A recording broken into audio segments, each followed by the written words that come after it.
Yo, we are live, ladies and gentlemen, boys and girls, children over the age of 18. Welcome to episode 24 of the Smack Talk Wrestling Podcast, our Summerslam prediction show. Once again, I am joined with the greatest Twitch game streamer of all time, Angel, aka OK Gaming. How you doing, my guy? Good, we're good. Thanks for having me.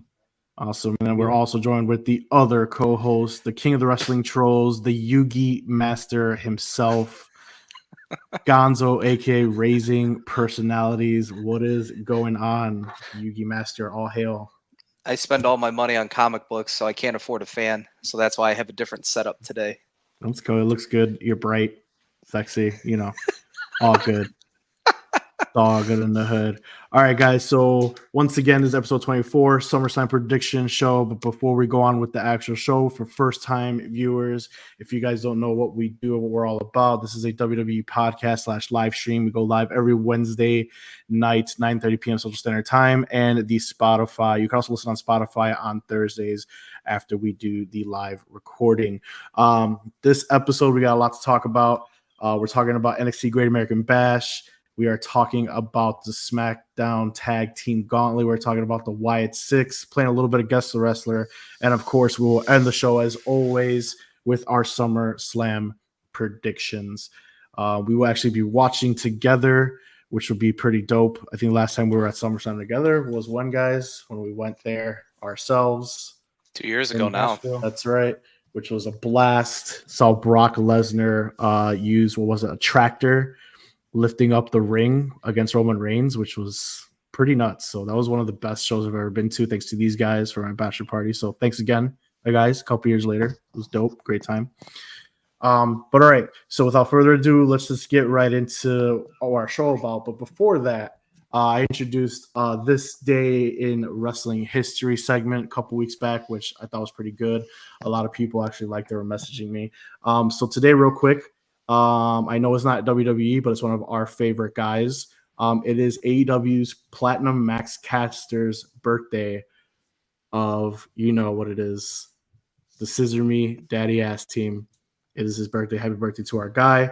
But onto this wrestling history. So in 1988, WWF hosted an event called WrestleFest, which is actually pretty cool. I wish they still had that. It's a kind of a dope name.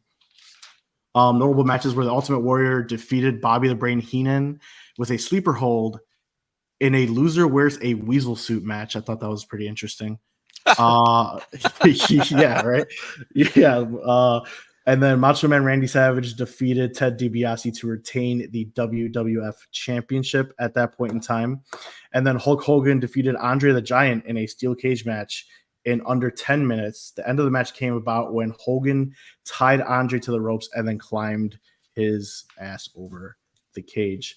Also, that was in Milwaukee, Wisconsin. That was one of the biggest fan attendance for WWF at that time at 25,866, which is also crazy because WWF is just going with, 70,000 people shows left and right. So thought that was pretty cool. What year was that again? That was in 1988. 1988 in Milwaukee, Wisconsin. Wasn't even born yet.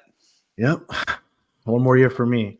In 2000, WCW Lance Storm became WCW's first triple champion ever when he defeated Chavo via submission for the WCW Cruiserweight Championship. At that same time, he held the U.S. title and the hardcore title for that company. And then WCW specifically? WCW specifically. He was the first. That was in 2000. WCW, wow. Okay. Yeah, that was first to tell. He was the only one to hold about three title belts at one time. He was the first one to do it. In WCW. Just putting that out there.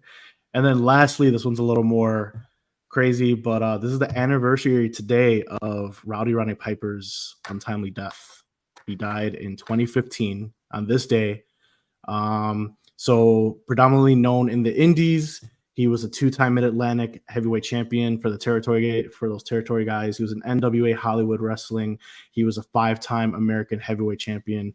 Match of the year in 1985, which was the first ever WrestleMania, versus Paul Orndorff, Hulk Hogan, and Mr. T. That was pretty cool. He's a two-time most hated wrestler of the year, one-time IC champ, and one-time WWF Tag Team Champions with Ric Flair, and 2005 Hall of Famer. And he was on an episode of Walker Texas Ranger. Oh, with a memorizing fact right there. I'm here reading this off. I actually, you know how that was on TV one time on its own. I forget what channel it had on, and he popped up, and I was like, "Is that Roddy Piper?" And it was. He beats the shit out of a guy in a car, and then what's his name? Who's the Walker Texas Ranger? Chuck Norris, my man. Chuck Norris shows up, yeah, and I was like, "Holy smokes, that's Roddy Piper!" So yeah, I was just always remember Piper just for that story that was told when he went into, I believe, Texas. And it was a time when he really, really turned heel. And he went in there to open the show. And he was like, hey, I'm going to play your national anthem on the bagpipes, and just plays La Cucaracha in front of that Mexican crowd. That is like the ultimate heel moment. That is just nuts. But all right, guys. Once again, hope you guys enjoyed that. We'll see what happens next week. Once again, guys, those of you guys are watching, feel free to comment anything you guys want to talk about. You could join our conversation. We appreciate the engagement. All right, but moving on. NXT Great American Bash night 1 was last night. We had Unholy Union defeating Metal 4 to retain the women's tag team championships. I don't want to spend too much time on it, but I did have a hot take for you guys. I don't remember if I put it in our group chat or not, but I kind of love the booking of the women's tag team championships, even though it's kind of unfair. Angel made a point today that they only have one tag team championship between all 3 brands in comparison to the men. But I do appreciate the booking of this tag team championship, which is, I believe, is the best booking, not because of the teams involved or anything like that. I just feel like the concept is better, that a championship can go from show or from brand to brand to brand. And I feel like I would just like that way better. Obviously there's the pros and cons of the WWE draft. You guys know my views on it. I'm not going to go into it. But what do you guys think of that match overall? Gonzo. I mean, I wasn't disappointed. Every time NXT is able to put something like this together, the match quality is typically there. And so the Unholy Union, versus the Meta 4, it was great to see. I don't know if that was a good placement to start it off first match of the night. I was thoroughly impressed, though. Angel, I don't know how you felt about that, because, again, was it 1 hour in total, right? It's a 2-hour show, or an hour and a half? Yeah. 2 hours, so... Bash is 2 weeks, so they got some... It's a 2-week event, yeah. Yeah. Here's another hot take. I believe this title match was better than the title match in Scotland when they took it from Bianca Belair and Jade Cargill. That's all I really have to say. I thought the match was very entertaining. I think the booking of the women's tag team championship is great. They have feuds on every show, people calling them out. They're defending championships. They're getting called out by Jade Cargill and Bianca Belair on SmackDown. They're getting called out on Raw by Sonya Deville's new little faction, with Shayna Baszler and Zoe Stark. So there's people going after it, and it makes it important, and that's what I appreciate. You guys have anything you want to add on that? No, it was a good match. I'm excited to see what they do with it. I don't know. Should WWE just go down to one set of tag team titles for the men, because they can't handle 3. They probably can't even handle 2. So I don't know. This little idea of just one set that everyone can fight for, and whenever a group of a tag team or a faction needs to, or they're getting a push or whatever, they could just go to that show, or whoever needs the titles. I mean, it seems to work in this situation. But the girls, or the women's, tag team division is just better overall. NXT, Raw, and SmackDown are better than the men's. So I think the problem with that is the bloodline has to go away at some point. They're too vocal to everything that goes on with WWE. And I mean, because the reality is, I mean, you watch Monday Night Judgment Day, and you watch Friday Night SmackDown Bloodline. So I mean, I mean, the reality though is you literally have the champion that's on SmackDown, and they had to essentially ununify those tag titles finally. The Bloodline had those for a very long time. I mean, so this whole run that the Bloodline has, I do enjoy it, but it becomes problematic because that in itself is its own organism. And so therefore to have something else that people can chase, hence the reason why they were able to, if we were to use Yugi references here, they had to literally use depolymerization, right? Or diffusion. Oh. That's the quick play spell card, right? To re-separate everything. So I mean, Told you guys he was a master.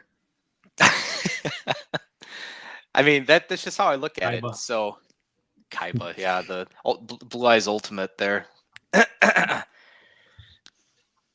I mean, going back to Angel's question of like, should they go back to being unified again? I don't think they should have ever been broken up. I think that honestly, like, I always complain about the splitting of the belts and the brand splits and all that stuff. I think the best way for the championships, for the most part, is the way that the women's tag team championships, is being booked. I think that's the best way. I will say this though: the two world championships. So what's it called? The Undisputed Universal Championship and the World Heavyweight Championship.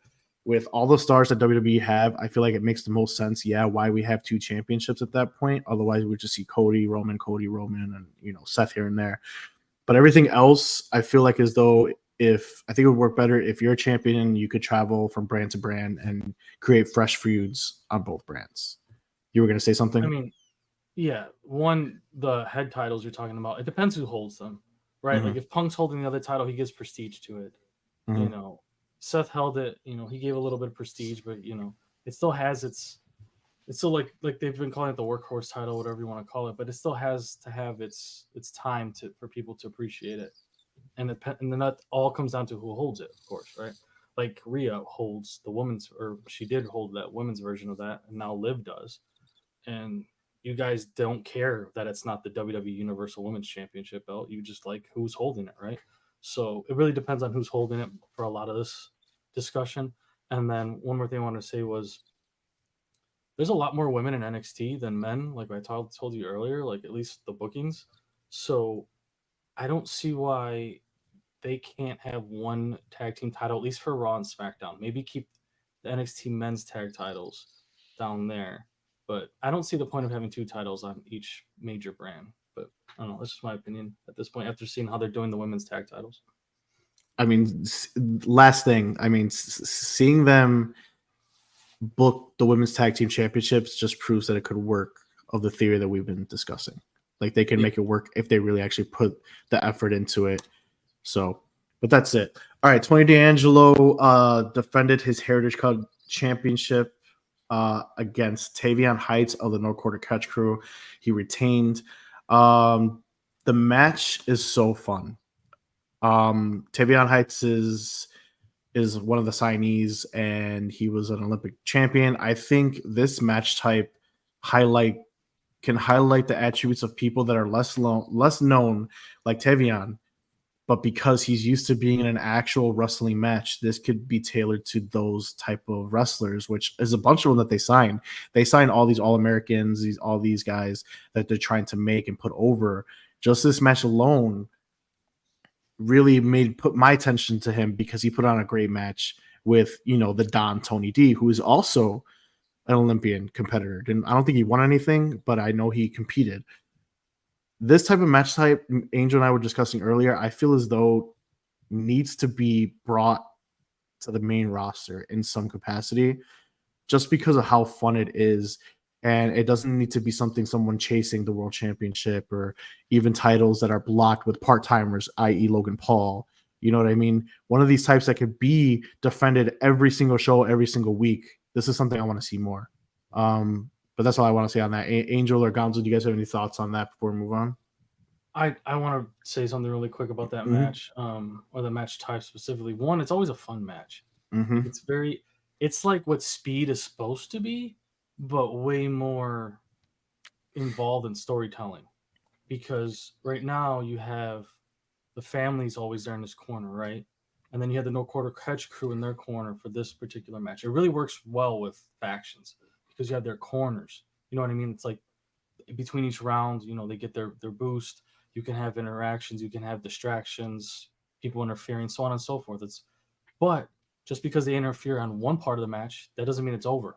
right? Like we see so much with the Judgment Day or Bloodline. Oh, as soon as they come out and hit him with the ropes, oh, it's over now. Or the brass knuckles come out, it's over now. But with a match like this, you could still have that happen and see someone get pinned that you never see get pinned. Cody Rhodes, Roman Reigns, and That's a it's great not point. over. Yeah, You know what I mean? There's so many ways you can go with this type of match. Obviously, it's fairly new, but it's such a fresh breath breath of of air. fresh air. Yeah, Breath of fresh air. Excuse me. To see this match, and I think it's something we kind of need because there's been a lot of gimmicky matches in our time. You know, stipulations, no holds barred, weird weapons, cages, whatever you want to call it, and all that stuff is fun. But this actually brings out more of what I think the future of wrestling is for all companies, and that's people who know how to freaking wrestle. Like all the brands across the board, especially NXT. You watch NXT, it's pure wrestling. Like there's nobody in that brand that can't wrestle. If you can't wrestle, you're not in NXT. Pretty much, it's very few. And the future of WWE is going to be these stars, these talent that can actually wrestle, and that match is going to showcase that a lot, in my opinion. agreed. Gonzo, you have any thoughts on it?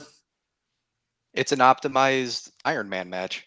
Iron Man match were thrown together with individuals that could legitimately wrestle, put on shows, tacticians, and here we have it where it's been totally refined to where I don't have to sit here for 60 minutes. Instead, That's this the big match is sorry, I don't mean to cut you off. That's the big difference, though. The 60 minutes of Iron Man versus how this match is set up. Sorry. well again, I mean that's the reality of it is it's catered to where there's a limited time frame, and Right. because of that you have to work at a specific pace in order to make things happen, which Right. I like it. It works, right? It's something that you don't have to dedicate a full hour to, and that in itself, that was the problem with those Iron Man matches back in the day. Even though I love them, it's the reality that it's very, very long. And in today's world, attention span, I mean, it dwindles. We live in a world where everything is instant, right? As far as gratification goes, with this TikTok world, Facebook, Instagram, you know, these reels, they go as soon as they go. So it's genius as how they are making content to now meet the needs of what current attention span can be.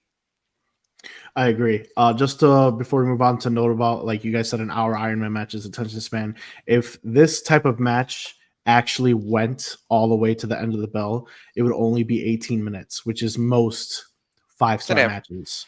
You know It's what I an mean? average Like, match. yeah. So if it goes all 6 rounds, so it's 6 3-minute rounds. If it goes all 6 rounds without somebody getting to 2 falls first, it will go 18 minutes. But it rarely happens that way. They always get pinned like halfway through a round or something. It rarely goes like that full time. Exactly. Very, yeah. very So it's a hard. very I haven't quick seen that yet. match. Angel hit it on the nose with this is how speed should be. I want to see more of this. I want to see this showcased on SmackDown Raw.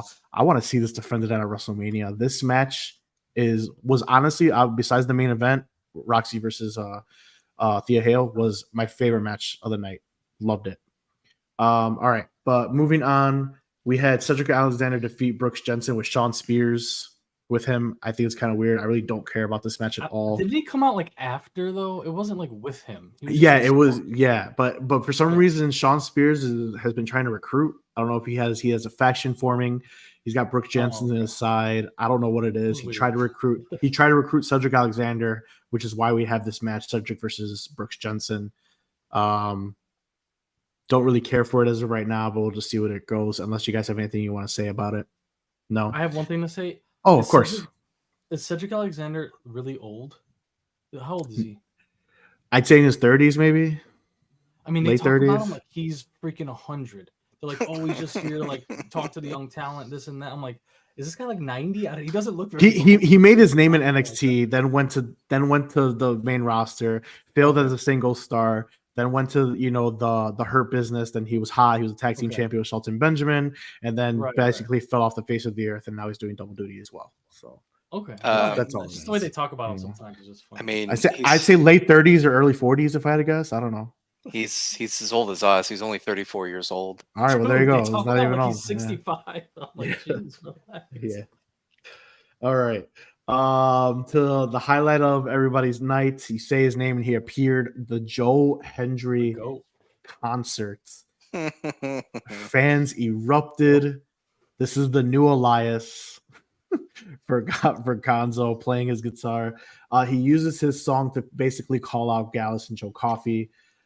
Gallus interrupted, and then they ended up jumping him, which is now we're going to get Hendry versus Joe Coffey 1-on-1, quote unquote. next week. So what do you guys think of the concert?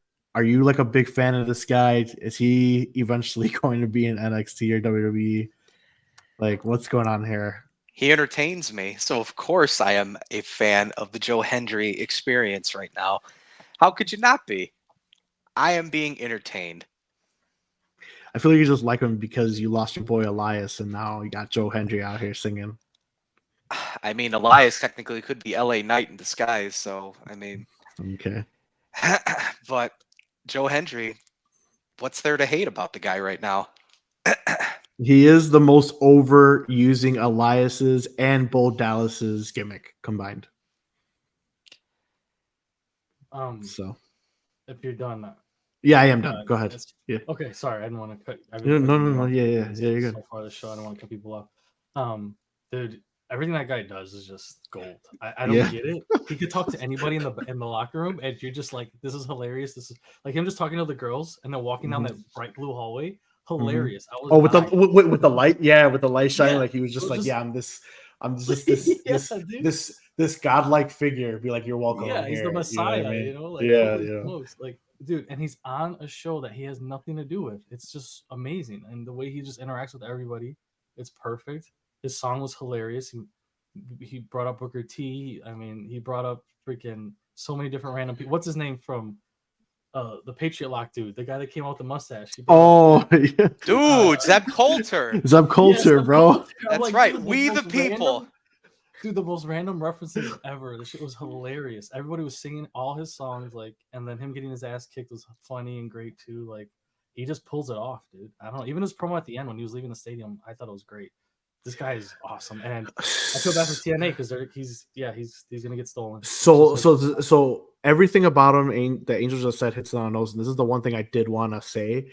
When he was leaving the building, he said he wants to prove that he belongs where the best are, and that is in NXT. If that doesn't shit on TNA, I thought that was just a terrible comment to make.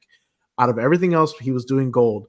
He was just like, yeah, basically, once my contract's up, guys, this is where I want to be, where the best are. And that's it. I'm just like, all right, man. He's bigger than TNA, bro. He's bigger than TNA. Listen to the adjective. Play. I really thought he was going to win the championship last week, and he didn't. I was kind of disappointed, but they gave it to Nick Nemeth.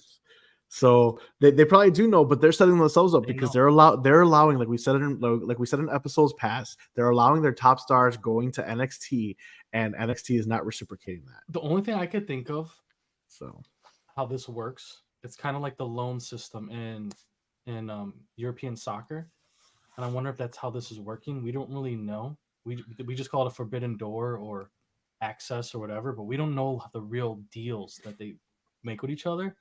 I swear WWE, NXT, whoever is sending a bag to TNA to get this guy over here as much as possible. Like, they must be paying TNA a boatload of money, and he must be wanting to come over here as well because he wants to spread his brand, of course. But I don't know. I mean, he's there every week now. He's in the freaking PLEs or whatever you want to call it, special event, and dude, he's just killing it. It's crazy. It is. I don't know. He's a future WWE star. There's no doubt in my mind. The moment that contract's up in TNA, he's gone. He's like, they already know me. They already know I'm over. There's no doubt in my mind. This guy doesn't even need to go to NXT. You put him on Raw or SmackDown, and his name and his song plays, that whole crowd of 30,000 is gonna go nuts, regardless. 1,000%. There's no doubt in my mind. It's just unfortunate that he's wrestling in front of TNA 4,000 people crowds, and I hope he was able to boost TNA because they deserve to be boosted with their own work. But yeah, what you're saying is right. There's no doubt in my mind that if he shows up at SummerSlam, hypothetically, like that whole crowd in Cleveland Stadium is just gonna erupt. It'll be the loudest pop ever. But 100%. All right. If nothing else, we had Jada Parker defeat Kendall Gray. Don't really care about the match, but I do want to make note that Kendall Gray is the only other NIL signee that has been featured on NXT television besides Obafemi.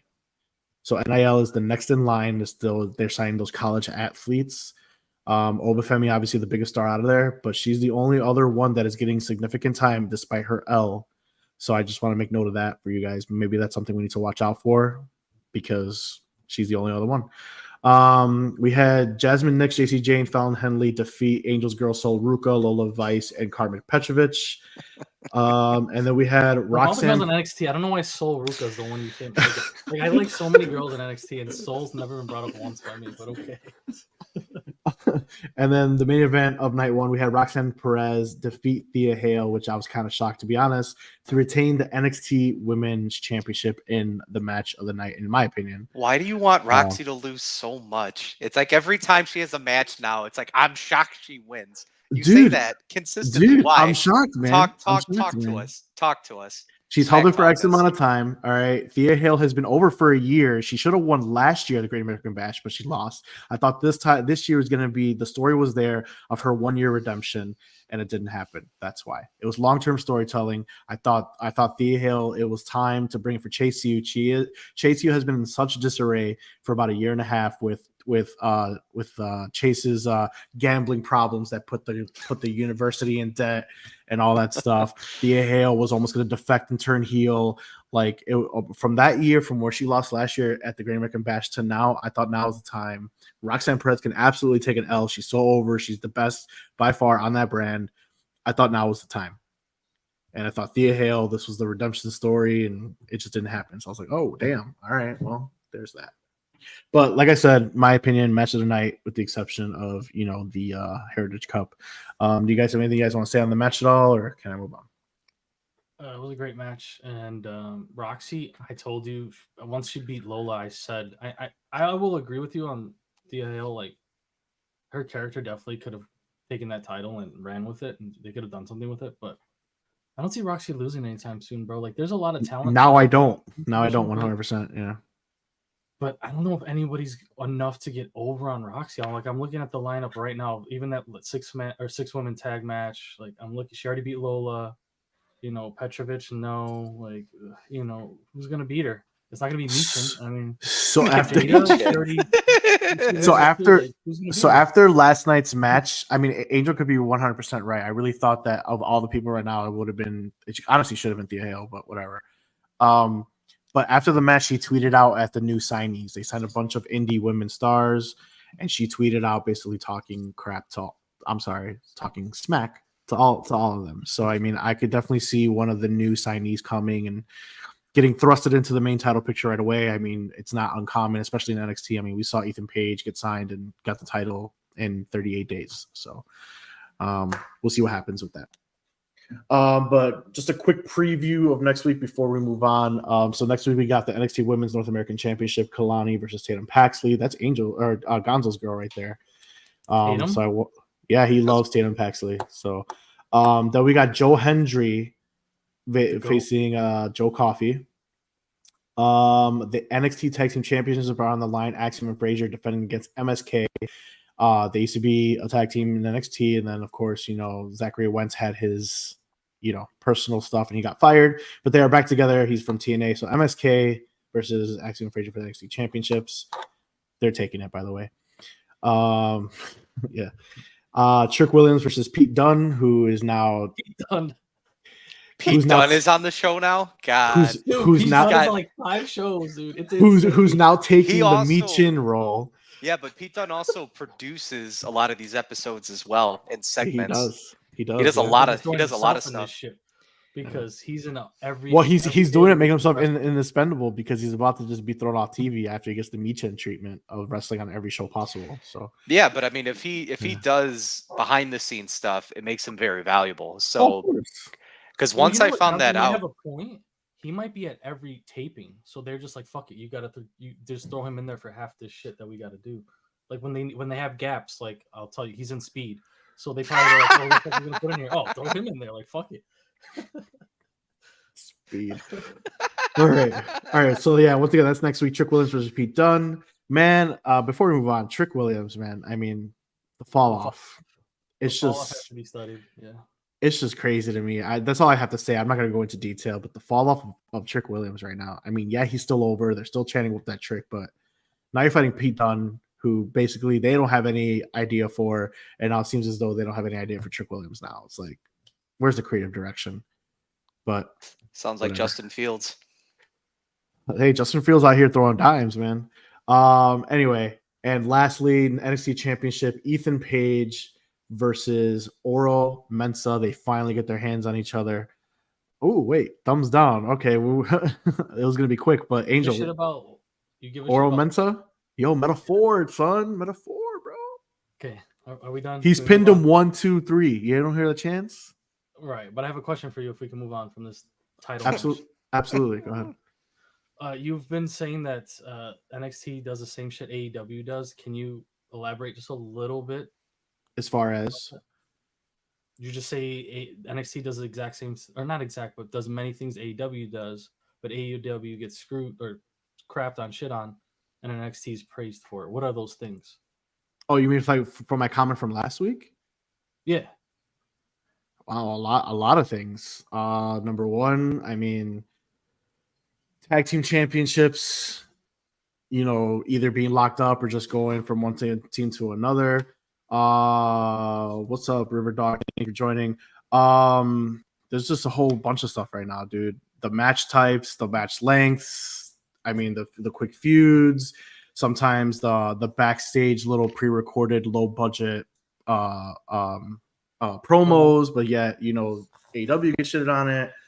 Trick Williams, I mean, his fall off right now, everyone's still saying whoop that trick, but when another person loses the title in the other one, it's like, oh, look at the terrible booking. Where'd he go? This and that. Like when MJF actually had a legitimate injury, that's why he was gone. You know what I mean? It's just like, I don't see anybody talking shit about Trick Williams except on our show, to be honest. You know what I mean? It's just all that stuff. No, I just wanted to bring it up a little bit because you said it, but I didn't really get to ever ask you like how. No, yeah, of course, it's fine. And then Ethan highlights of AEW. I don't get to watch it like I used to, unfortunately. So no, you're good. And then Ethan Page right now. Ethan Page came in, got a title. Someone comes into AEW, gets a title. It's like, oh, where's the direction? How does he get a championship? And then let's look at this match next week. You just gave it a thumbs down. Ethan Page versus Oro Mensa. You know what I mean? No, it's Oro Mensa more that I'm. It's not Ethan. It's Oro. No. I'm saying just the person that he's facing. His title defense against Oro Mensa on a regular show. It's like, okay, John Moxley defenses against a guy that's like low. It's like, yo, what the hell? You know, when Hook got his championship match. Yeah, it's the Great American Bash. So you should have someone. I agree. And then when Hook got his title shot, who was essentially at that point in time undefeated and deserved the title shot, they were put in. Who was it? The Learning Tree, the Maharaja, who got a title shot on Raw, and who didn't win a match for 2 years, I might add.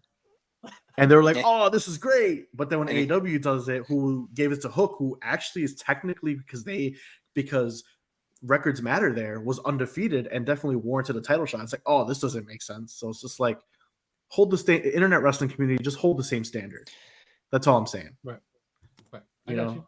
Go ahead and Gonzo. I'm not trolling, by the way. This is a serious question. Do you think it's fatigue that you have one show that does it frequently like AEW, but then like when WWE does it, they don't do it as frequently, which allows them that grace? Not really, because literally I watch NXT and it's the same as TNA, and they do it weekly. Same stuff, same types of styles of match. Last week, the reason I said the comment, Angel, before I let you go, right after the match it was a street fight last week, I believe, on NXT. I forgot what it was called, or whatever city they were in. And they complained that AEW does the street fights, but lately NXT has had 3 street fights within a month's time. You get what I'm saying? Like, it's just like they're shitting on it, but yet you're getting the same only product. thing I will say, NXT is the place to try things and to test things. So they have more freedom down there. If you're comparing AEW to WWE, I think they're still different. AEW to NXT, yes, you have a point, but WWE is going to test as much as they want down there, because if things don't work out, it's not a big deal. It's NXT. It's not really a test. I mean, if you're doing a hardcore match or a street fight, I mean, it's been done for fucking 30 years. You know what I mean? True, but it's still a test of just like what that character can provide to something like that and the story they bring to that match. I don't know. I don't want to spend too much time on it, but yeah, that's to answer your question. I mean, I watch NXT. It's very similar to AEW. Okay. But just because it's a WWE product, everyone loves it. Everyone will start watching when Shane McMahon buys the company. I don't know if he's going to buy it. Yeah, he's referring to AEW, that leaked photo that came out. Everyone will start watching. There you go. We'll see. I mean, I don't know. Regardless, I don't care what happens with AEW as long as it just doesn't go away. We need AEW to stay viable. So if he buys it, great. If he doesn't buy it, if he's just there, AEW at all. I do not want AEW to Bryan's leave. gonna retire. But anyways, let's continue. He's on a retirement tour. He already said it. It's not. It's not. It's not. It's not a. He's gonna be Ric Flair. Yeah, he's not. He's not a. That's not news. But yeah, all right. We veered off too much, guys. Let's get right back into it. So on SmackDown, we had a number 1 contenders tag team gauntlet, and I want to say I've been shitting on the tag team division. I fucking love that match. I don't care what you guys like, or I see you guys nodding. I love the concept of the gauntlet. It's basically 4 tag team matches in one. They went on for a decent amount of time. I love the match. I just don't like who won. That's all. Agreed. We're getting there. But yeah, so currently the DIY is the current tag team champions. They have 1 title defense, and that was against Aton Down for their rematch. The competitors of this match was Street Profits, Apollo Crews and Baron Corbin, the Bloodline, Legado del Fantasma, Pretty Deadly, and the OC. Notable things I do want to mention is Crews and Corbin shit on Legado del Fantasma. Crews and Corbin is a mashup team that has maybe 3 matches under their belt, and they beat Legado del Fantasma. That is really horrible looking for Legado. And really horrible for the tag division as a whole, because Legado is a legit tag team division, and you're losing to a mashup because you just have no creative direction for them. That's kind of annoying. Yeah, I don't like that. I was gonna say that too. The mashup. Yeah. Even though I will say the mashup is a good team, it's just a mashup. That's the issue. That's my issue. I mean, as long as they stay together for a while. I mean, everyone know I had a problem with Braun Breaker and Corbin and NXT, but yet the shit worked. You know what I mean? It works. Yeah. Same thing with RK Bro. You know, that shit worked. I understand. You know what I mean? It's just like when you got teams actually here fighting for a spot, and this is what you actually have them creatively doing, is strictly your tag team division, and you have these guys taking your spot, that kind of annoys me. You know what I mean? I like Baron Corbin now, and I never thought I'd ever say that. Fuck that guy. I hate Baron Corbin. I hate Corbin. Oh my god! All of the people that I have liked that Angel has hated. He's starting to see the light. Now. He always could wrestle. Yes. He's just boring. He's stale. Happy they don't Corbin, know what to do. Sad Corbin. No, fuck the addicted Corbin. Just wrestle like he's been doing. He always wrestles good. Oh, he can move for it, dude. Isn't he 6'8"? Like he's a former. He was a former offensive lineman for the Arizona Cardinals. Cardinals and Colts. He Colts too. He played with McAfee. Remember they had that feud. But yeah. What else? Notable moment. The Profits look strong. They got 3 falls in this gauntlet, so they kind of. I wanted them to win. So they're kind of getting on. They're kind of getting on this thing, and then of course the Bloodline won with Jacob Fatu. So real quick, the Tongans or whatever, they were actual tag team in New Japan. They won multiple tag team championships throughout in the indie scene. Fatu is obviously stepping in for the eye injury. The guy's a pirate now. Bloodline. He did get raked to the eye last week. Was that a work? I have no. I can't tell, dude. Match? I can't tell, man. Kept grabbing his eye while they were doing the ones too. So I don't know. I don't think so. I mean, because that injury is very out of place. I think that's a legitimate eye injury he has. Right. So I don't know. But anyway, so the Bloodline win. Internet wrestling community is already pretty much guaranteeing that they will be the next tag team champions once they tag. Yeah, sorry, Mikey. Mikey says he wants them to keep the titles. They're not. It's gone. So Mikey? Or did I say Mikey? Yeah. Whoever no, River Dog. My bad. I got okay. I was like, I don't see him commenting. All right, yeah. River Dog says DIY should keep the titles for a while. I agree. Love the finisher though. Me too. And then I think it's legit referring to him being a pirate. Yeah, I'm not sure. But the question is here, guys, was this the correct move? Because at this point in time, the Bloodline really can't take a loss, right? Because then Solo's going to be like, hey, you got consequences and blah, blah, blah. It's like, but then DIY's got the title. So while I do appreciate the tag team highlight, at the same time, it's like, is this the correct move? Thoughts, Angel? What's the correct move? For Bloodline to win? No, I said, what's the correct move? Yeah. What is the correct move here? For next week? I mean, like, was this the correct move? The Bloodline winning the tag and becoming the number 1 contenders and presumably becoming presumably coming the tag team champions. No, because you're devaluing the rest of the tag teams in SmackDown. I'm sorry, but you are. Like, I get it that Jacob Fatu can't lose. That's fine, but then maybe you shouldn't have put him in the match. So DIY is a face team. Title, yeah, so DIY is a face team. So it's not like they're gonna win by heel tactics. So if they're gonna win, it's gonna be a legit an actual clean win, and that can't happen against that can't happen against the Bloodline. Are we right? Like that can't happen right now. So then the Bloodline will not be losing anytime soon. So you're going to have, I guess, because your boy Solo's going to lose on Saturday, they have to have some gold. Did you say Solo? Say his name and he appears. So yeah, say his name and he's going to lose on Saturday.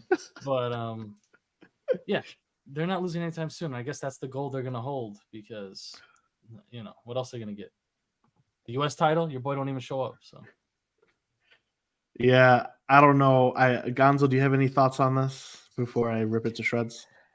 I am very upset that Happy Corbin unfortunately got bounced after his first round of Gauntlet going. I figured they'd allow him to go. Hey, they gotta win. They gotta win, man. I'm greedy. I wanted at least 2 wins to really showcase. And unfortunately, here we go with the Street Profits. They came out. I said, well, they're going to go all the way to the final bout and go against the Bloodline and lose. Because as soon as I seen that, that's what I predicted. And sure enough, that's what we got, right? You had the injured Montez Ford holding his knee. He's tired. He's all these things. And you're already seeing Jacob Fatu going through DIY, smashing people left and right. So you already have in the crowd's mind that Jacob Fatu can take out the tag champions all by himself. He doesn't even need an extra body.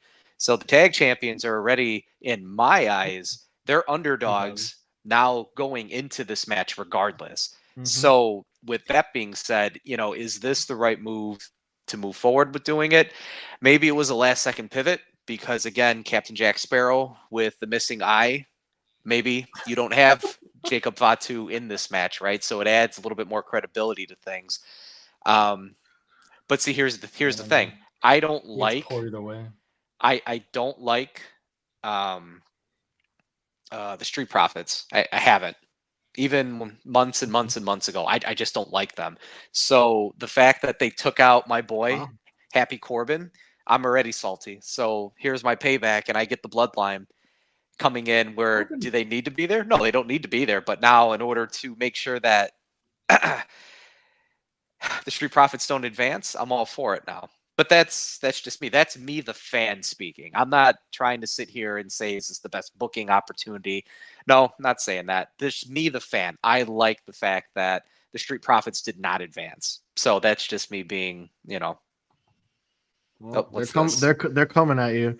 Not liking the Street Profits is diabolical work. Shaking my head. I agree 1,000,000%. The Street Profits put in so much work. They're there every week. They put on crazy matches. They get their ass kicked a lot. Dude, that's nuts to me, man. I don't know. I mean, obviously you like who you like. I'm not gonna jump down your neck, but I'm just saying, man, like, wow. I don't know. And then they're still coming at you. No one has ever said my boy and Happy Corbin in the same sentence. Agreed. So I'm just saying. He's a good wrestler. He is a good wrestler. He's just a stale character as always. They don't know what to do with him, but I digress. Anyway, so you guys already know my stance on the tag team division, how it's poorly booked, how the titles change hands. However, me going every week and shitting on the tag team division is kind of unfair because I was kind of reflecting today when I was watching some old wrestling, and that happened all the time when we were growing up between the Dudleys, Edge and Christian, and Hardys. They would hold it for a few weeks and give it to each other.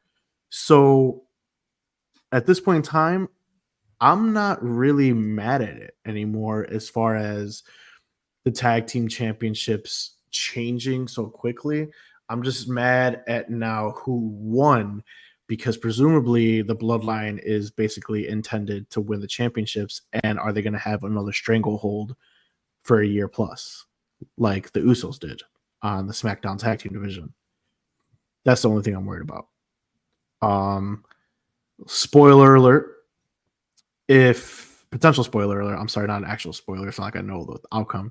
The only thing I could think of to have the saving grace for DIY is this match has not been announced as to when it's going to happen. I don't know if it's going to be next week. I don't know if it's going to be in 2 weeks. Friday. Is it going to be Friday? This Friday? Friday. Yeah, I'm pretty sure they said Friday. Oh, then forget my take. I was going to say after SummerSlam, if Roman Reigns does return, maybe he will. Oh, well, then I don't know. Let me look up the card for Friday, but I'm pretty sure you could be 100% right. I might have missed it. I thought it was like, oh, they're not the number one contenders. Didn't know. I was going to say the only saving grace is that if Roman Reigns does come back, then his new bloodline might interfere and cost him a match. But if it happens this Friday, then nope, that's not happening. So that was my only saving grace for it. Yep, Friday on Fox. All right, well, there goes that. So I really don't know what they're doing here, and if the bloodline wins, I think it's just a bad move because they don't need it. They really don't. So, yep, it is what it is. But I do love tag team wrestling. It's my favorite form of wrestling. So it's not about needing it. It's about they want it, and so therefore they're gonna have it. End of story. It's a glutton for punishment because who commands it? It doesn't need. They don't need to have it. It's just something that because I want it, therefore we're just gonna take it. Who wants it? Backstage politicking. Oh, you think so? The Rock? Could be. I mean, because again, it logically, like we're talking about, to give opportunity to someone else, build prestige with the title. But if backstage politicking occurs, again, it doesn't need to happen. It's just the fact that I want it to happen. So therefore, it doesn't matter what you need. This is what I want. So whoop, you're going to go off to the side. You already had your little minute of glory, and now we're just going to pivot off of you. I mean, again, we've seen this in wrestling before. So it's just one of these things where I think we're getting into our emotions, and this is a good thing, right? This is what WWE now has created to where they got us. They got you. You want it to go a certain way, and you're getting so frustrated and fed up with it now. It's filling into the reality that that's what the bad guys are. That's what the bloodline is, right? They're supposed to be villains. They're supposed to be hated. They're supposed to be disgusted. I want you to go away. I don't need you right here, but yet here you still are.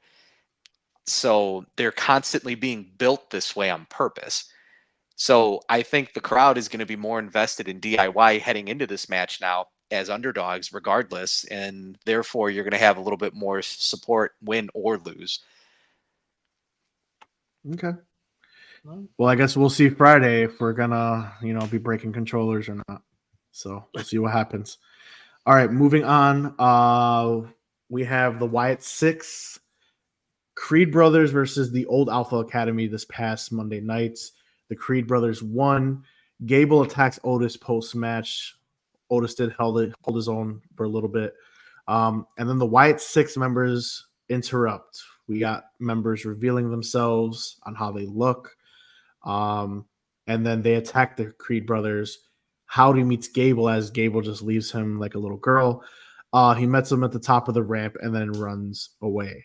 All this leading up to the Wyatt Six finally making their in-ring debut next Monday Night Raw against the new Alpha Academy. Trios match. That's an AEW. It's called a 6-man tag here. But we're having a 6-man tag. I have 2 questions for you both.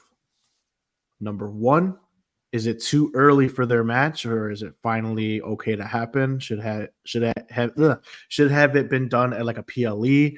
And number 2, are we actually going to get a true match, or are we going to get a cinematic type thing within the ring? You'll get cinema naturally to introduce them, but the fact that you had these characters unveil themselves when they got to the ring, there's no cinema. There's no cinema there, right? And I talked about this weeks ago, where here is the alter ego, and now that you're taking off the mask, this is something that you can relate to the people. Here's the real person, right? And so it's grounded in the sense of human, but you're doing a lot of things that are very questionable. That's where the balance is. I like this. Had they wrestled with those masks on and done all their little moves, I would have issue with that. But the fact that they unveiled the mask, that in itself is setting this up to where you can, again, see the person behind it. Like Dexter Lumis, his character and his look, great. He literally looks like Manson from back in the day, the serial killer, just with, the cult leader and everything. So their look with the heads in the costume are great. Now the unveiling, you get to see the person and the emotional expressions behind it. It just further adds to it. And I love Joe Gacy. So, I mean, unfortunately, he almost ruined their spot because that rock bottom that he did, he almost messed that up a little bit. But you're going to get a real match if this is in fact something that does occur this coming Raw. Oh, it's made official. It's happening. Yeah, it's official. Yeah. It was official because Gable found the true identity of them. So that's what I was going to bring up. Adam Pearce kind of brings them down to earth because Chad finds out who they are. He's doing everybody's job. And Adam Pearce goes, yeah, I know. They're under contract. Like, they're not some entity that doesn't exist in the WWE realm. Adam Pearce makes them like, no, yeah, they're here. Faux Dallas's appearances. So they're now coming down to earth. And they still have their cool, mysterious side of them, but now they're actually going to be in the ring. And they've done it in a way where other people in the locker room don't see them as like, oh, they're just these wicked people that aren't supposed to be here. No, they got matches. They're under contract. They're going to perform. So we'll see what happens.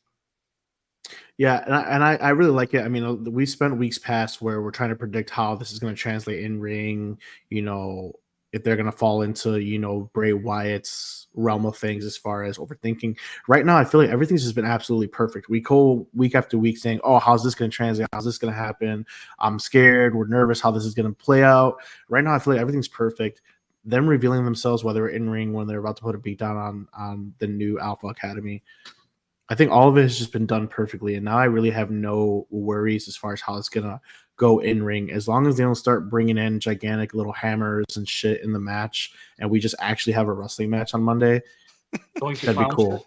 Yeah, like that's what I mean as far as like cinema theatric type deals. I don't want to see smoke comes up and then I pull out this hammer out of my bag and it's like a giant choke. I don't want to see that. I want them showcased and Toon Dark Magician or some shit. Yeah, you know what I mean. Magical mallet. You know what I mean. Like I don't want to see the mallet references tonight. You know what I mean? Jesus. Hey, bro, we're just trying to promote you. You know what I'm saying? Like that's all we're trying to do. But yeah, that's just what I don't want to see. That's just what I don't want to see. So I'm happy about it. I'm really looking forward to the match. I want the story to progress on how Chad Gable's just absolutely petrified by them. But I thought they would get like a little more as far as teasing when they're gonna come, maybe like a PLE. I don't know if maybe Monday Night Raw is the right time, but then at the same time, it could be the right time because we get the VHS tapes all the time. Like I don't feel anything towards that. I'm just glad to see that they're getting a match. I think them getting in the ring on a Raw, it makes sense because a PLE, they don't really have anything going on enough yet. Like their entrances are cool, the way they attack is cool, but are they PLE deserving? I don't know. Like just to get their entrance and then they blow out the lamp. Like I don't know. You know what I'm saying? Like, and then the match itself. Do we want to see them wrestling on a PLE right away? They haven't even had a match together yet. I think kind of seeing them on Raw isn't a bad idea. In my opinion. It's not. I agree, and I think the PLE that will be deserving would be the eventual match between Bill Dallas and Chad Gable himself. So maybe bad blood, maybe later, but that's what eventually I feel like that's what's big heads of that rivalry. Yeah, of course. So, all right, guys, if you don't have anything else, we are gonna play a little Guess the Wrestler, and then we will finish the show with our SummerSlam predictions. So we appreciate you guys tuning in. We're 54 minutes in. Thank you for staying. Thank you for the engagement. And now we're gonna have a little fun. Hopefully I get to stump these two jokers. Mainly David. We just don't like David. But yeah, here we go. Guess the Wrestler has returned this week. There's my little image. It wasn't popping up. There we go. Guess the Wrestler. It will be Gonzo, who is 0-2-0 versus AOK Gaming 2-0-1. He is in first place. Leading the league in every category possible. So whenever you guys are ready, you guys know the rules, and we will count you off. Who's first? Me? You guys can decide.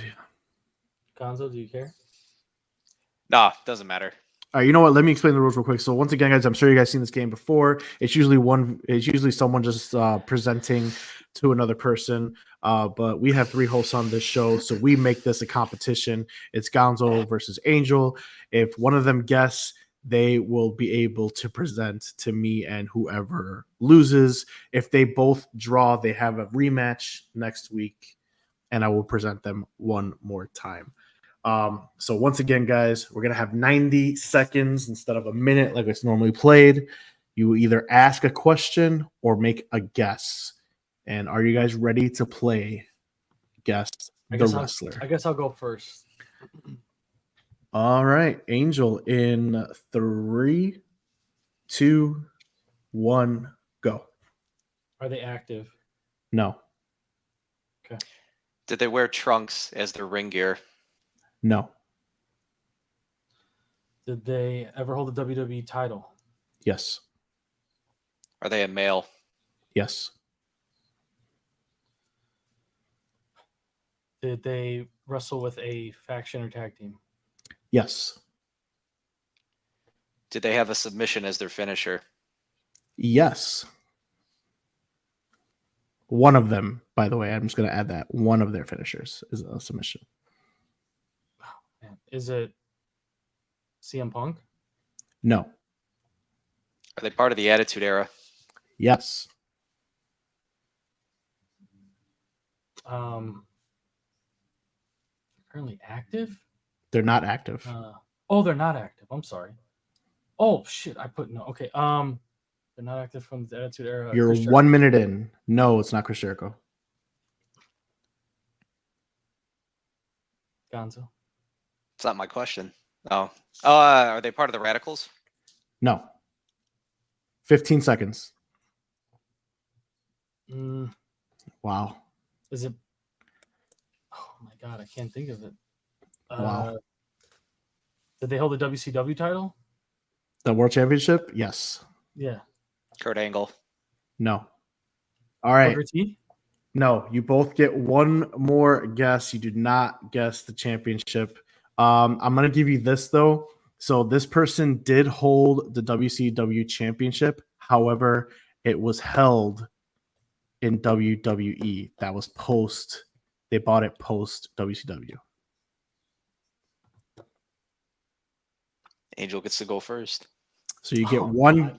Here, I'll even give you this. And this is an easy person. Well, at least I thought, but it is. I'm going to give you a question and a guess. All right. So you can get one more question. Hold on a second. This guy. Oh, it's easy, Derek. Who is it for the dub, Derek? This guy. He says, oh, it's easy. You guys are not going to get it. Who is this hard ass? Wait. I'm not going to say it. Who is it? Who is it? Who is it, Derek? It's Nature Boy. Oh, my God. You did not get it. All right. Yeah. So I'm going to give you guys one extra question and one guess, both. Extra question and a guess. I'll give have you to be.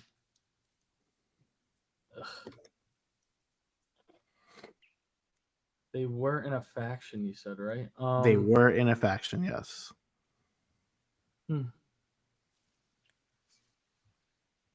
Wow. And I'm sorry, I thought this was easy, so I apologize, guys. Is it Daniel Bryan? It is not Daniel Bryan. Gonzo, one more guess. That's a stupid guess. You could ask a question as well if you'd like. So we had a question or a guess. We could do either or, is what you said? You could do both right now. All right, so I'll do my question first then. I know you said that their submission, that they have a submission as a finisher. Is there, let's see here. Male.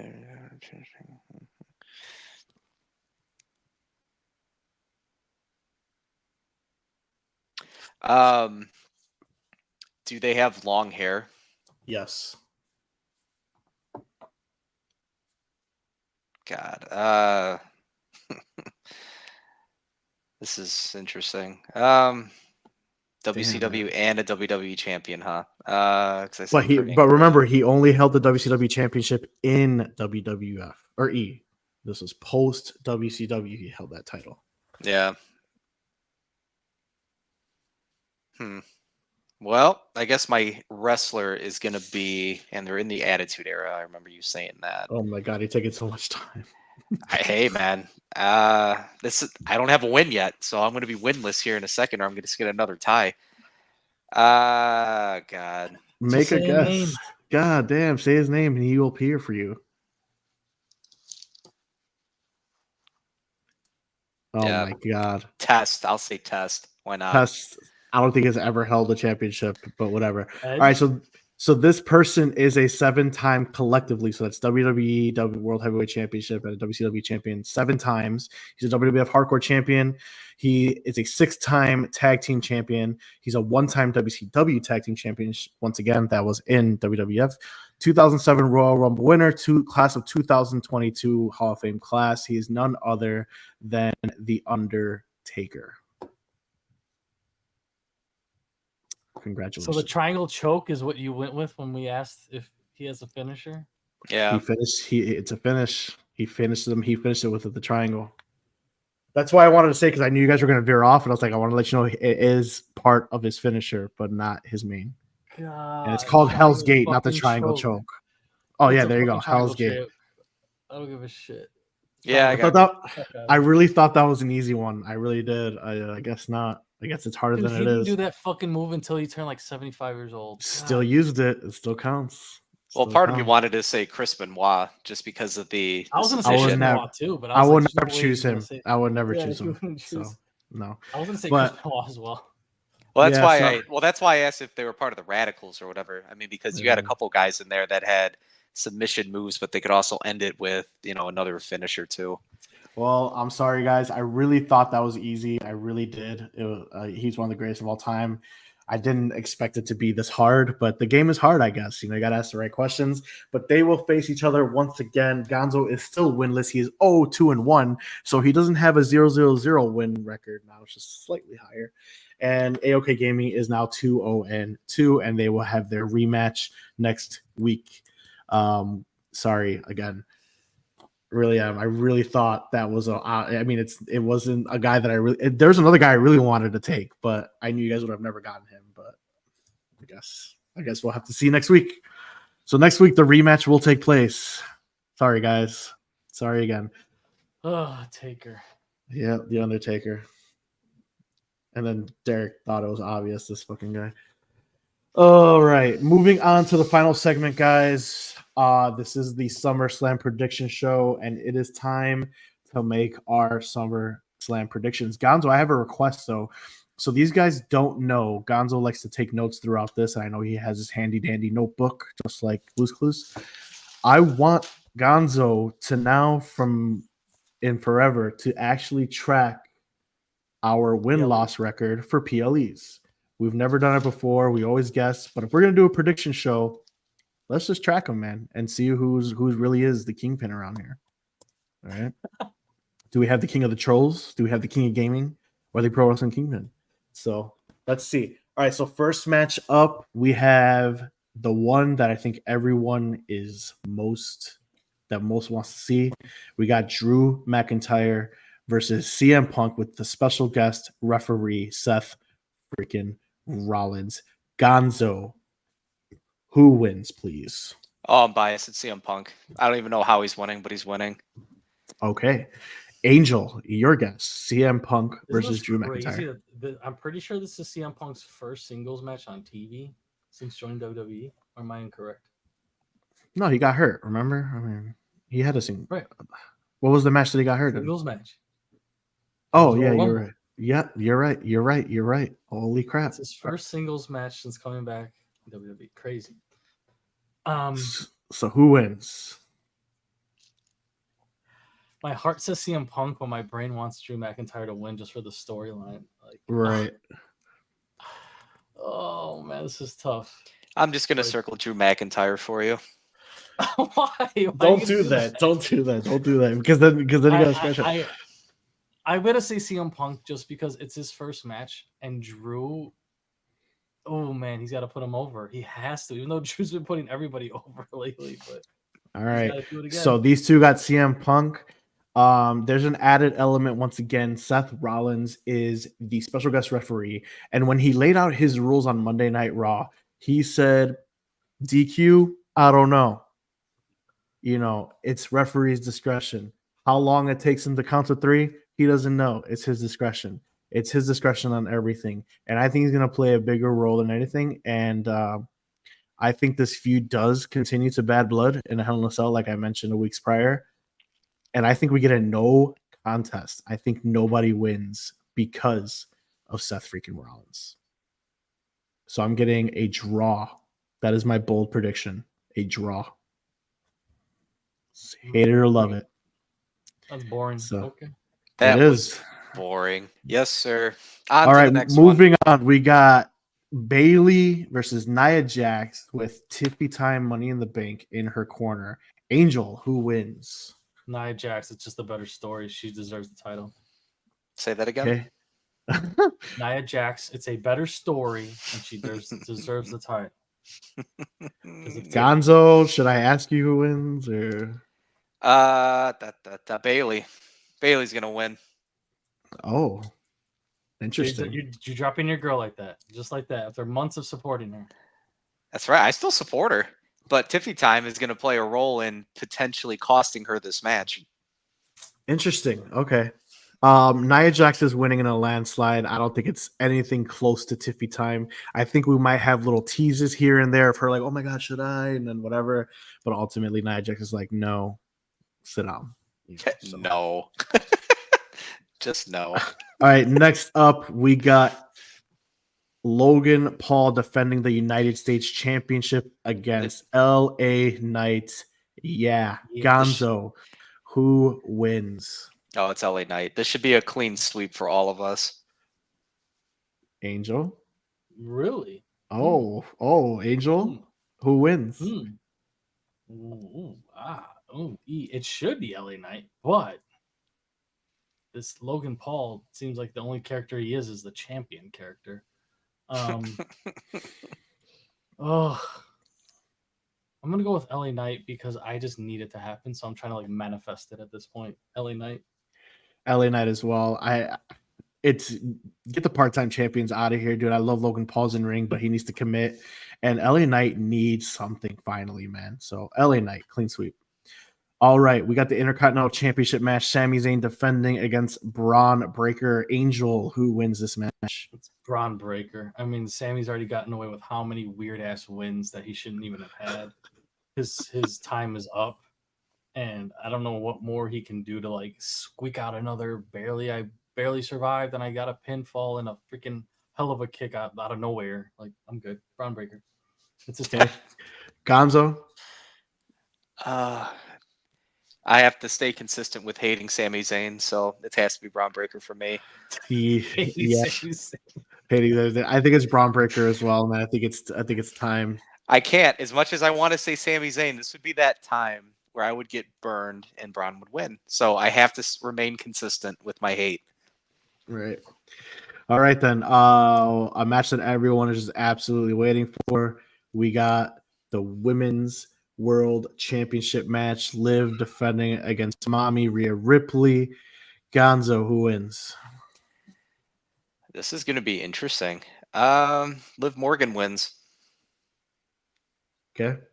Angel, who wins? Liv Morgan as well. She's hungry, and everything's daisies right now for Rhea. She's got Dom back. Everything's going her way. Something weird might even happen. We don't know. We don't know. But Liv is winning this match. This is going to be the closest match of the night, says Derek the Guy. Follow my boy on Twitch. It is going to be the closest match, and Liv will win because Dominic Mysterio. Dominic Mysterio will screw Mommy over. That is my That'll pick. be the end of him and the end of him and Judgment Day if he were to do that. That's correct. And he still stays a heel where everyone hates him because he turned on Mommy. All right. Priest defending his World Heavyweight Championship against Gunther. Angel, who wins?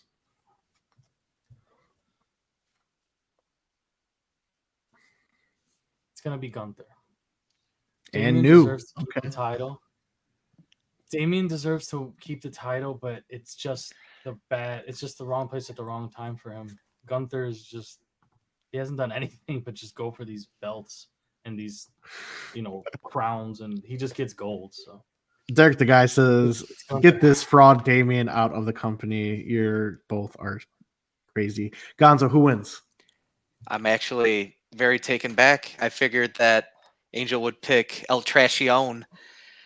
He's been up that for so long now, and I got He deserves reamed to a keep new it. one. I got reamed a new one for weeks now. My answer He's is facing an Gunther. unstoppable force. He's facing an unstoppable force. It's not Damian's fault. He's not a bad wrestler or a bad title holder. He's just facing unstoppable force. It's a bad time for him. I'm going to continue to keep track of all the times for everyone that you've hated. Where I Can have- you I tell can't me like who someone- wins? Can you pick tell me somebody. who wins, You picked- Gonzo? Can you you picked pick a Gunther. winner? I said Pick Gunther. He I said it. picked Yeah. me He said already. Gunther. I'm He also said going to Gunther. keep a sidetrack here now. All the times that Because Angel I jumped picked somebody ship. to win doesn't mean I like them more. That's not the No, case. all the I picked times them that to people win. that you hated That's and I correct. supported. Don't worry. I'll keep God. track of that too. Whatever. So All right. I can only pick the people I like. That's it. That's all I can pick. Apparently, Well, if I don't like them, I can't pick them. apparently, this guy's logic is just so out there. It's unreal. Pick Damian Priest. You won't. I am not picking Damian Priest. God, we suck as a group. We just picked the So same. Gunther is winning, but once again, Judgment Day involvement. I believe Judgment Day implodes tonight. Finn Balor will cost Damian Priest the championship, setting up their feud. Gunther wins. What if Vinci comes out and costs Gunther this match? That would be amazing because I have his signed auto. So Yo, That would make- come out. that would Damn, make me his so title's still happy. hurt. That would make me so happy. Yeah. I mean, let's entertain that real quick. Like, let's do That'd be fantasy awesome. booking here. Because Gunther's coming out there alone. He is, and the other guy, Ludwig, he's actually legitimately hurt. So I'm just from a storytelling perspective. From a wrestling card collector perspective, I have Vinci's freaking RPA, Selfish. which is like a rookie pelt auto. So yeah, need that to happen. I will say this: if somehow Damian pulls off this miracle, somehow, Gunther will be attacked by the Wyatt Six after they finish with Chad Gable. He has to lose. Ooh. Okay. All right, final match, main event. There we go. Main event. Cody Rhodes defending the undisputed WWE Championship against Solo Sikoa. Like I even have to ask, who wins, Gonzo? It's Cody. We should talk about more about what's going to happen during this match. We will. Angel, who wins? Solo. I might be solo on this, but psych, it's Cody Rhodes. Get the fuck out of here. Yeah. Solo winning this time. Cody Rhodes wins, but I think the bigger story here is I truly believe Roman Reigns returns, whether it be during the match or If post-match. he comes out with Roman Paul Heyman, I'm gonna Reigns. freak out. So Roman Reigns is back. this is the extra section that I'll keep track of to see who actually will tell their story correctly then, because we all say Cody, that's fine. But for this match in particular, each one of you give me your prediction as to what happens. Roman Reigns comes out after the match. I think Cody wins. I think Cody wins. But obviously there'll be bloodline involvement, but he wins because of just so much chaos going on. I think it's like by the skin of his teeth type bullshit. And then the bigger story is Roman and of course him, which is Paul Heyman. Go on. The Paul Heyman has to come out if it has to be Paul who cuts off everything for the walkout. But since you already picked the obvious one that could happen, I'm gonna go with Jimmy Uso comes out and interferes and attacks the bloodline in some way. to Okay. help Cody Rhodes win this. Jimmy Uso. I like it. The return of Jimmy. I like it. I like it. I like it. Free agent. I have one more thing to add, Gonzo, if you don't mind. Because his wife or his girlfriend, whatever she is, she's on SmackDown. Yeah. So one thing, if you don't mind, that was part of it too. I think Jimmy's involved. I don't think it's during the match. Angel says, I think you said during the match. Is that what you said? Mm-hmm. during. So I think you said. during after it's Jimmy I think Uso, though. I think Jimmy Uso and Hikuleo, because Hikuleo has signed with WWE. I think the new so the full bloodline, formation of the full OG formation, and I think it's a big brawl. So the main thing is because that'd be bigger than WrestleMania almost, dude. Solo. So well, you got to set up for Bloodline Wars, right? So Bloodline Wars would happen at Survivor Series, which is in November. We're already August, so you got August, September, October. So you got August, September, and October to book or to get this feud going. I think it's like an all-out brawl. And Hikuleo has already been known that he signed, and I think he sides with Paul Heyman and Roman. Gonzo, your prediction? I mean, you guys did a lot of good ones here, that's for sure. Because to create the atmosphere, KO is dead. Randy's dead. Jimmy is doing whatever it is that he's doing, right? Free agency. He's technically dead, broken necks. Jay is wearing leather pants and boring people to death with super kicks. Yeah, and hitting on Rhea Ripley. So, I mean, Cody's going into this thing by himself. So I like the idea that Jimmy comes in and interferes somewhere during the middle of this match, because you know there's going to be interference of some kind, right? You know, typical bloodline ridiculousness. And no, I like that. If you can, for a moment, you're going to have Jimmy come out, help to interfere at some point. Jay will come with them. Why not? Jimmy and Jay. They both come to the aid because, again, they're going to help balance, and it's going to come a lumberjack match at that point, because you have the Bloodline 2.0 that's going to be out there. The Lumberjacks are going to come out in the form of the original Usos, and it's going to get to a boiling point to where at the end of it, you're just going to have a tribal chief music hit, and it's going to freeze. It's going to freeze everything that's about to happen, and Cody's going to lose. He's about to lose, and that's when you're going to hear that music, and then everyone.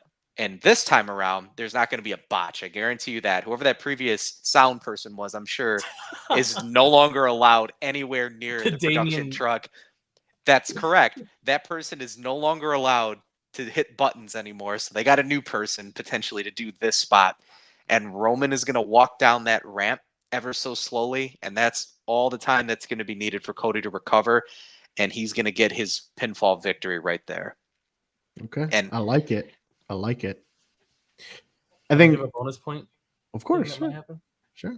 This is bonus points if I get. This isn't around the horn. I don't have my little thing giving you little points here. Click, click. Well, for Gonzo's markings there.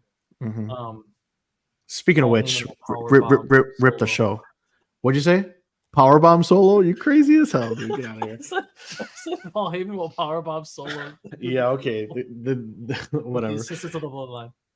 All right, guys. Well, there you have it. That is our SummerSlam predictions for 2024. Before we close out the show, we usually do our final thoughts, or AKA Angel Speed segment. So, Angel, we will give you your final thoughts on tonight's show or anything else you would like to discuss. Well, this has become the official Speed segment of our show. Well, for you. I'll just do it as quickly as I can. If you can't remember, Andrade retained his title from the last tournament. And they started a new tournament. And this tournament happens to have 8 total participants in this. Is that the biggest ever? Or? I think so. I think the original one had 8. The first one that Ricochet won, I think that one had 8, but I can't remember. Okay. So when they do it like this, they actually do matches on Wednesdays and Fridays on X, but I think they do them on Raw and SmackDown or whatever. But anyways, they show them on X on Wednesdays and Fridays. So today was Joaquin Wilde versus Axiom, who actually talks about this match in NXT. Unlike anybody else that participates in this thing. They're the only ones that actually talk about this.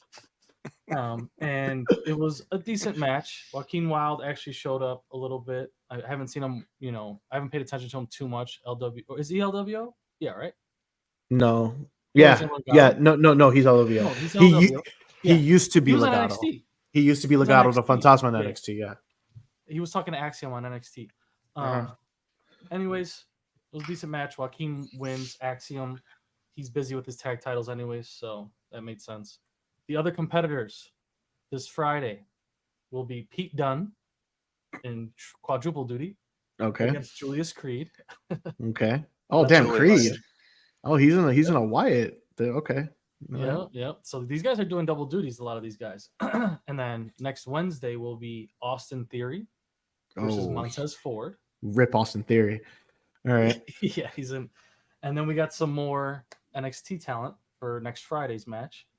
Javon Evans versus Adonis. The Adonis, excuse me. Shantae the Adonis. Ashante the Adonis. Ashante. Ashante, So, not there's a lot of Ashanti. Ashante. I think they called him Ashanti last week. I'm pretty Did sure I they? heard that. But Okay. yeah, I'm pretty sure they did. But maybe they were Okay. mistaken. Sorry. All right. But either way, there's some NXT talent here showing up. So Pete Dunne's doing a lot of work. We'll see what happens. But yeah, that's the update on Speed. Any other final then- thoughts? It's Any the other update final on thoughts? Speed.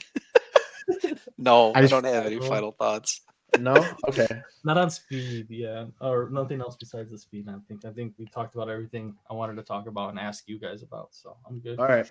So my final thoughts is something that I just want to bring back to light. So, because everyone's been shitting on me for 2 years about it, and not just you, just former shows that I used to do. Cody Rhodes loves his trilogies. With everything that is being set up right now, it is no doubt in my mind that we are getting Cody Rhodes versus Roman Reigns Part 3 at WrestleMania. And I want you to remember that you guys heard it here first. I've been hearing that for 2 years now, so don't worry. For Do 2 you- years. Do you think it'll still happen even if they team up somehow against the Yes. fraudulent bloodline? Yes. So we're in the summer right now. WrestleMania is not until April. All right. That's We're gonna what be I'm there. We're gonna be there, by the way. Fine, yeah. All right. So he's gonna have Roman's gonna come back. You need something to do that's not putting him right into the title picture, right? And what is it? You have the Bloodline Wars, which is gonna carry over for months.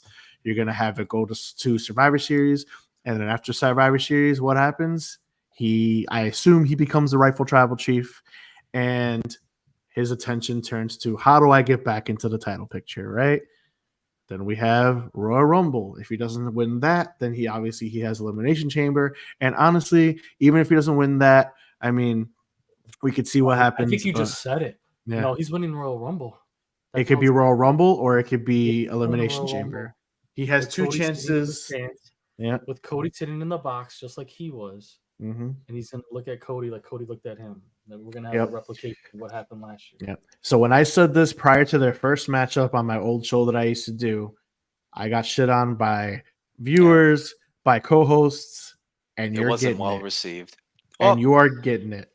So I'm not opposed to it. Eric has a point though. I'm not gonna lie. I'm gonna Derek has a highlight point it. about Roman can't not wrestle so much- Cody at Mania. Rock wrestling Roman. It's quite possible, but I don't think it will.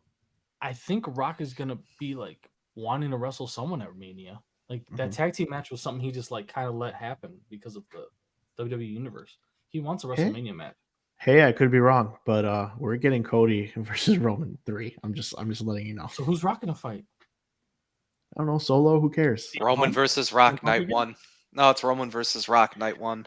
John Cena still needs a final opponent. I don't know. Like Oh, Cena versus Rocky, two old who hags? know who knows? I mean, I don't know.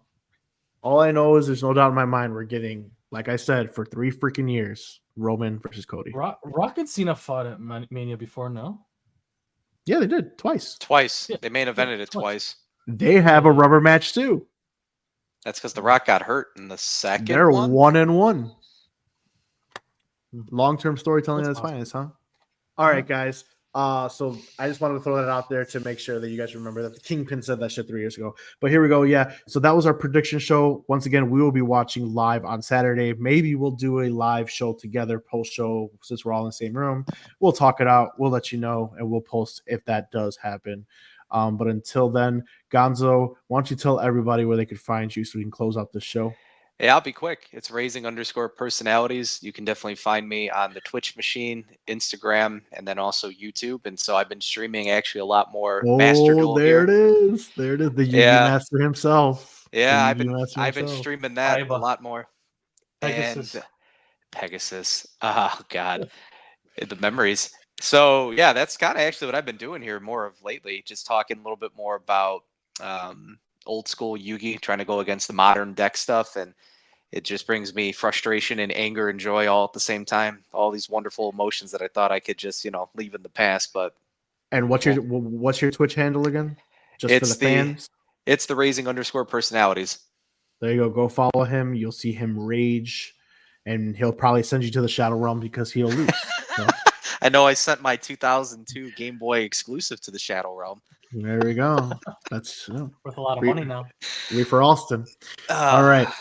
Got Angel. What do you got going on, and where can we find you, my man? Yeah, you can find me on all social media platforms, and most notably streaming live on TikTok, on Twitch and Kick at _OK Gaming. Playing college football, playing other games. First Ascendant right now. Other games that might be coming out. I haven't even thought about anything coming in the future. I think 2K's coming out soon. Maybe that. FIFA, whatever else. All right, there you go. AOK, the best Twitch gamer on there. And Hang you out with guys Derek, know, the guy. and hang out with our boy Derek, the guy, even though he is a hater for most of our segments, but he's a good guy. But yeah, you guys know where to find me. I'm pro_wrestling_Kingpin on all social media. I am really active on Twitter, X, on PLEs, so you can look for me to be very active this Saturday. We'll talk about it, join the conversation. Also, the Pat McAfee DLC drops Friday, so you'll see me Friday night playing with the new punter, Pat McAfee in WWE 2K. You can check me out on the Twitch on that. Otherwise, remember where you could find us every Wednesday night, 9:30 p.m. Central Standard Time. And of course, if you don't want to watch our ugly faces, you could always listen on Spotify, which is posted the day after our stream, which is tomorrow, Thursday. Until then, we'll see you on Saturday and acknowledge your I don't acknowledge that. chief. He's not my true tribal chief. Roman's coming back. Go The Bears. real tribal chief's coming back. Roman, you know what? Yeah, let's get some Chicago love. Go Bears. Here we go. All right. Go Bears. Check it out. He's not playing All right, Thursday, guys. but go Bears. It doesn't matter. All right. Go Bears. See you next week, guys.